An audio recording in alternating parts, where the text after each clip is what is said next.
ஓம் சுவாமி சரணம். ஓம் சுவாமியே சரணமையப்பா.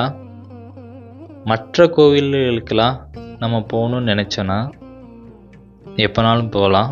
ஆனால் ஐயப்பன் கோவிலுக்கு மட்டும் சில விதிமுறைகளும், ஐயப்பன் நம்மளை 3 முறை அழைத்தால்தான் நம்ம அவரை பார்க்க முடியும் அப்படிங்கிற கட்டுப்பாடுகளும் அங்கே இருக்குது. முறை அவர் உங்களை அழைச்சா அப்போ தான் உங்களால் மாலை போடணும், ஐயப்பனை பார்க்கணுன்னு எண்ணம் உங்கள் மனசுக்குள்ளே உருவாகும்.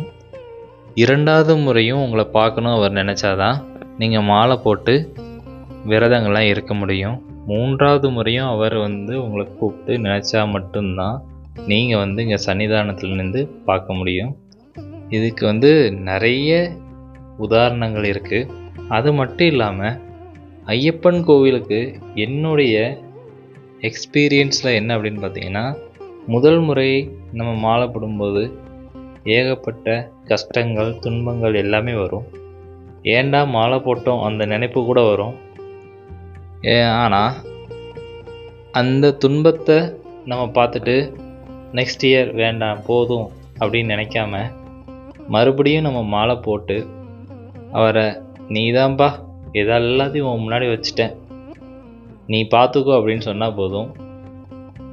நம்ம காரில் ஃபஸ்ட்டு கியர் செகண்ட் கியர் அப்படி போடாமல் டாப் கியருக்கு எப்படி தூக்கிட்டு போவாரோ அந்த மாதிரி நம்மளை ஐயப்பர் வச்சுக்கிடுவார். ஏன்னா சோதனைகள் வரும். அந்த சோதனைகளை நம்ம என்னைக்கு முழுசாக அவர் எந்த சோதனை வந்தாலும் ஐயப்பரை விடாமல் இருந்தீங்கன்னா கண்டிப்பாக அவரும் நம்மளை என்றைக்குமே விட மாட்டார்.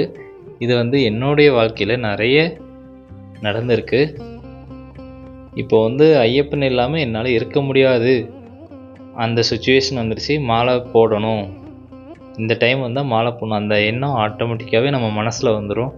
அது மட்டும் இல்லாமல் ஐயப்பரை நம்ம வணங்கும்போது இந்த வேண்டுதல் பண்ணணும், அந்த வேண்டுதல் பண்ணணும் எல்லாம் நினச்சிட்டு போவோம்.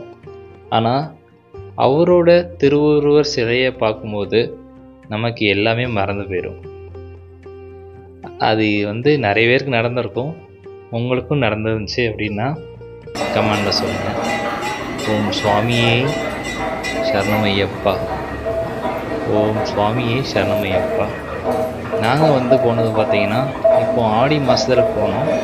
இதுக்கு முன்னாடி நாங்கள் எப்போதுமே கார்த்திகையில் 48 நாள் போவோம் விரதம் இருந்து.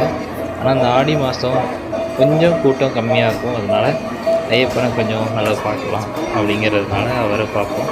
நம்ம எவ்வளோ ஐயப்பனை பார்க்க முக்கியம்னா அவர் நம்மளை ஒரு டைம் பார்த்தா தான் போதும். ஸோ சுவாமியே சரணமையப்பா. நன்றி, வணக்கம். சுவாமியே சரணமையப்பா.